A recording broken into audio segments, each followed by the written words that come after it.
Hartlik goeiemôre liewe vriende in ons Here Jesus Christus. Welkom by ons oggendoordenkings van Uit die Woord digitaal. Op hierdie pragtige oggend loof en prys ons Hemelse Vader vir sy liefde, genade en seëninge in ons lewens.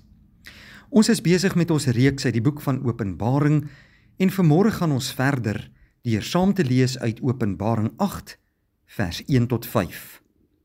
Ek is Dominee Adriaan Swart. Toe die lam die 7de seël oopmaak, het daar stilte in die hemel gekom, omtrent 'n halfuur lank. En ek het die 7 engele gesien wat voor God staan, en daar is aan hulle 7 trompette gegee. 'n Ander engel het toe gekom en by die altaar gaan staan met 'n goue wierookbak.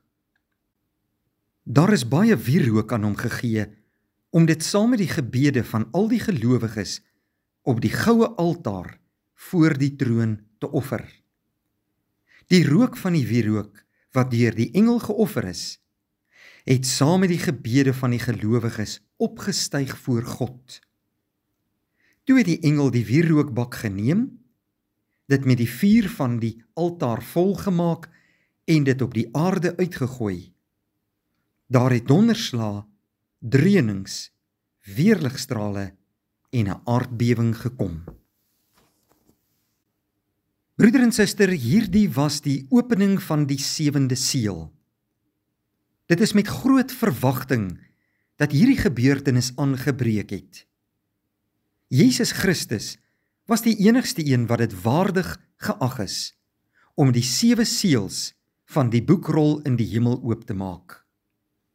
En uiteindelik is ons nou by die 7de seël wat deur die lam self oopgemaak is, Jesus Christus. Die oomblik toe Jesus Christus die 7de seël oopmaak in die hemel, lees ons in vers 1, het daar stilte in die hemel gekom. Daar was 'n heilige afwagting.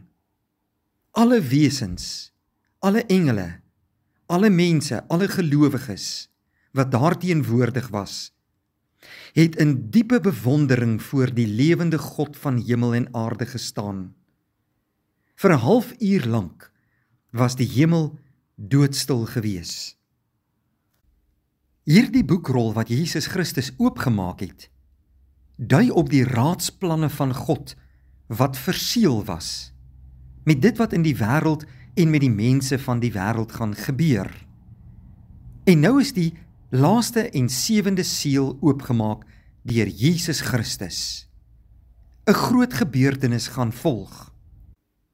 Johannes sê dat hy skielik 7 engele gesien het wat voor God staan. En aan hulle is gegee 7 trompette.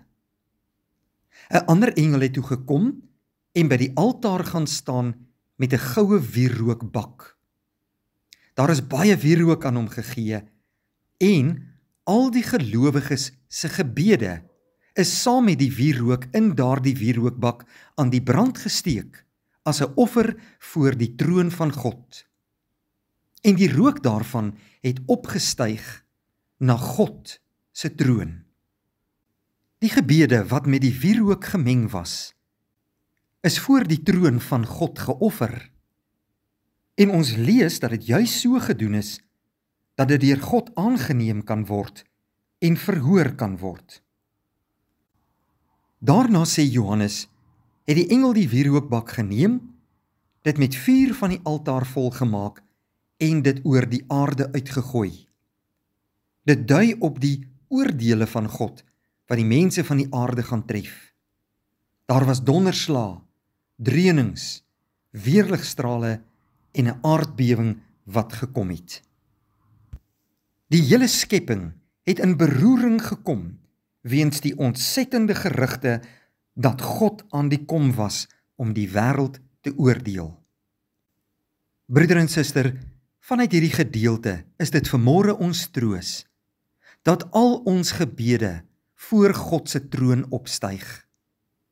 Dat hy ons hart se gebede en behoeftes hoor, dit ken en dat hy dit aanneem. Dit het waarde as ons bid. God is 'n God wat gebede verhoor. Maar ek en jy moet ook weet vanuit die gedeelte van vanmôre, dat daar 'n oordeel oor die sondige wêreld gaan kom. Dat God die goddelose wêreld gaan straf, en dat sy oordeel uitgegooi sal word oor die sondige bestaan. Ek en jy moet dit nie as onverwags ervaar, wanneer hierdie dinge in die wêreld gebeur nie. Maar die Bybel het juis hierdie dinge vir ons beskryf, dat ons kan voorbereiding tref vir die dag, wanneer Jesus Christus weer sal kom.